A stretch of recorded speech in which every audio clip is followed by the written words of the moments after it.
নমস্কার বন্ধুরা, tasty food কিচেনে তোমাদের স্বাগত। আজকে আমি একটা নতুন রেসিপি করব। রেসিপিটা তোমরা দেখো, তারপরে তোমাদের বলছি আমি কি করছি আজকে। দেখো, প্রথমে কিন্তু আমি তোমাদের একটা তরমুজ দেখালাম। তরমুজটা কিন্তু কাটছি, প্রথমে পিস পিস করে তরমুজটাকে কেটে নিচ্ছি। কেটে নিয়ে এবার তরমুজটা আমি কিন্তু দেখো এরকম লাল লাল তরমুজ, আর তরমুজটা অবশ্যই যেন লাল হয় এরকম দেখে একটু তরমুজ নেবে। তারপরে দেখো ছেঁকনিতে তরমুজটাকে আমি রস করছি। তো আজকে বন্ধুরা আমি কিন্তু করব তরমুজের আইসক্রিম।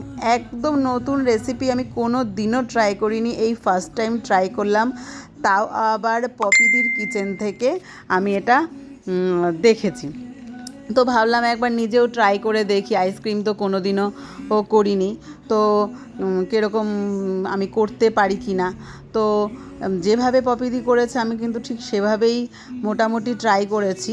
দেখো আমার রসগুলো করা হয়ে গেছে, আর দেখো কী সুন্দর টকটকে লাল রস হয়েছে। তো তার জন্য তোমাদের কিন্তু তরমুজটা একটু লালই নিতে হবে।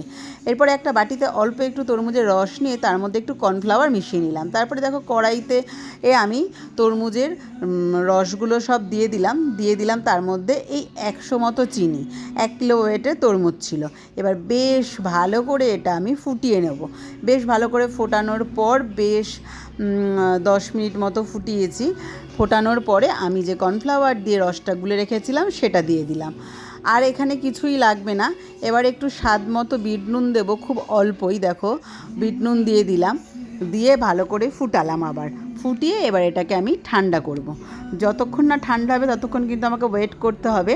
এবার দেখো ঠান্ডা হয়ে গেল। তারপর আমি আইসক্রিমের যে কাপগুলো হয় সেই আইসক্রিমের কাপে আমি এইভাবে দিয়ে দিচ্ছি। তোমরা পারলে একটা কাপে করেও দিতে পারো বা অন্য পাত্র করেও দিতে পারো। তারপরে আমি আইসক্রিমের এগুলোকে ঢাকনা দিয়ে আটকে দিলাম, কাপগুলোকে দিয়ে এটা আমি এখন ফ্রিজে দেবো। এই প্রায় 12 ঘন্টা মতো কিন্তু ফ্রিজে রাখতে হবে। তারপরে দেখো যেই তুলেছি, জাস্ট ইমেজিং, দারুণ দারুণ দেখো দেখতে হয়েছে। আইসক্রিমগুলো খেতেও এরকম স্বাদ। অতি অবশ্যই বন্ধুরা তোমরা কিন্তু একবার ট্রাই করো আর আমাকে কমেন্টে জানিও।